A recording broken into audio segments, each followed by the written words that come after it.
Hello, What Could Go Right listeners? Welcome to the Progress Report, which is our Friday accompaniment to our usual Wednesday interview style podcasts. And the Progress Report is when we try to highlight some of the substantive good news stories that you might have missed in your algorithms, in your social media feeds, in your newsletters, wherever it is that you get your news.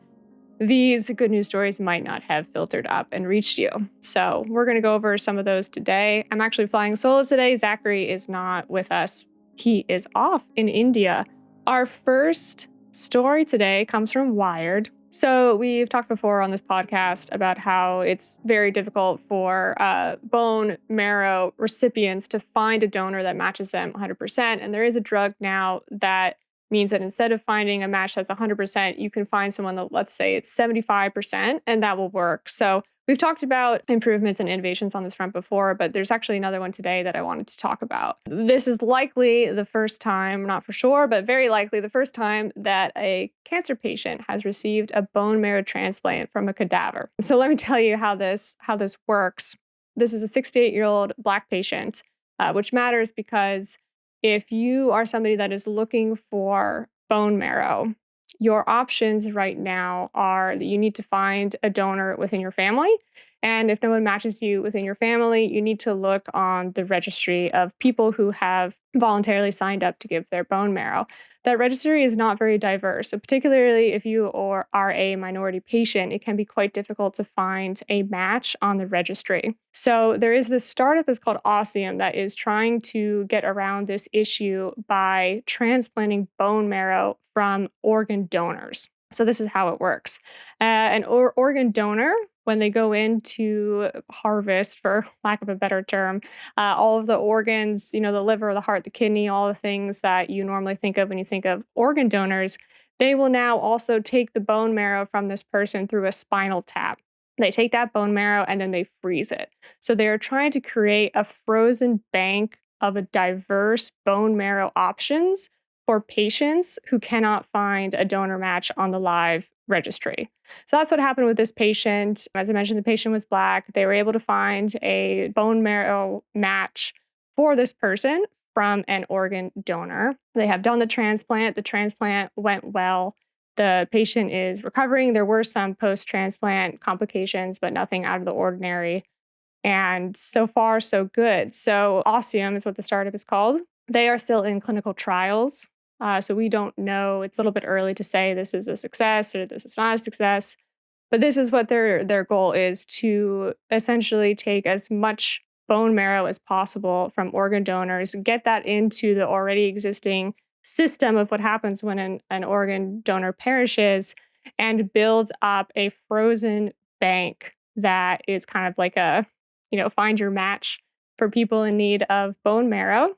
And they're on their way. So, if you can get over the creepy factor, this is actually quite cool. It's a literal lifesaver for this patient and might be for people in the future. And it's all credit to Wired, who produced this article. So that's our number one science doing crazy things article for today. I'm going to move on to Colombia, the country, not the university, which has outlawed child marriage after a 17-year campaign. So, this one really hit me because, first of all, child marriage is sort of like a pet issue for me because it's legal, stunningly legal in many places in the United States and many places in the world. So Colombia became, I believe, the 12th country in Latin America and the Caribbean to entirely ban marriage for minors. Previously, there was a loophole in the law where you could get married under 18 if you had parental consent. So they have closed that loophole. And it is quite a serious issue in Colombia where they say about 1 in 4 girls and women in Colombia get married before the age of 18. So it's fairly common. It is one where I think it's a great example of advocacy groups not giving up. That's why I mentioned in the beginning that this was a 17-year campaign. This legislation failed to pass the House and the Senate there 8 times. So this was the 9th time that it was finally successful, and clearly people didn't give up. I think it's something that's important for us to remember going into the administration turnover now, where there might be changes that people don't like. Do not give up. Be like the Colombians who did not give up even after 17 years and 8 failed campaigns. So happy for Colombia here. Of course, there's always the issue when you're talking about legislation what the gap is going to be between the legislation and enforcement. But I do think, as we've said many times before, legislation is always the first step. So let's keep moving around the globe here, moving from Colombia to the Solomon Islands, where scientists, researchers, have found the world's largest single piece of coral. Before, that record used to belong to coral in American Samoa. This new one is the size of 2 basketball courts. So it's not a coral reef, which is many different corals together. This is just one single coral. But they didn't know that it existed, which is the first exciting thing, that they found something that they didn't know existed. In fact, there are probably quite a few of these hiding in various places in the world, because we've only really explored 5% of marine habitats. But yeah, this one was hiding in the deeper waters near the Solomon Islands. It is exciting in the sense that this coral seems to be very climate resilient. It is probably centuries old. It has gone through warming water events in the past, so it might be just naturally resilient to heat, or it might have adapted to be that way, which is a good sign for this particular coral. It's not like a huge find for the future of coral reefs, which are more susceptible to bleaching because of warmer waters. It's still a serious issue. It doesn't fix that conservation problem, but it is exciting. It probably means that there are other corals like this out there that we are not aware of, and it's massive.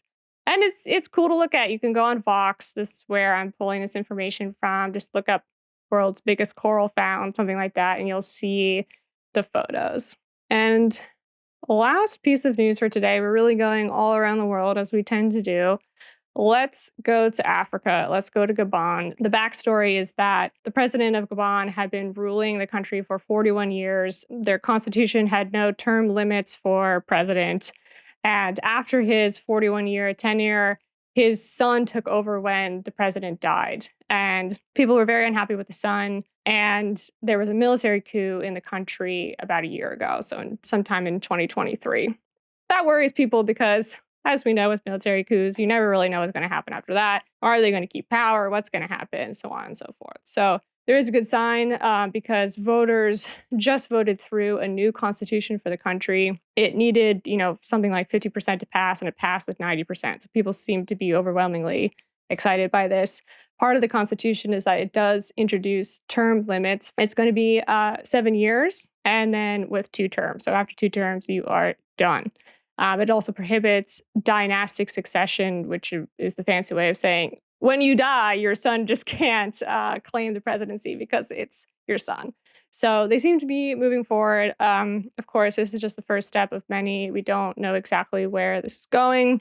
The military does seem open to putting this country onto a democratic route, a more functional democratic route, I should say. We'll have to see how it goes. So that is our roundup for today. I hope you enjoyed the wide variety of things that we try to collect, certainly things that don't receive a huge amount of media attention. And we hope that you will join us for our last episodes the first week of December. After that, we will be going on a break to prepare for the next season, which will be out sometime in February. So we will have a break, or you guys will have a break from hearing from us, but I hope that you'll join us again in February for an entirely new season. So until then, if you are in the US, have a very happy Thanksgiving, and we'll see you on the other side of the tryptophan comas. So thank you so much for listening, as always.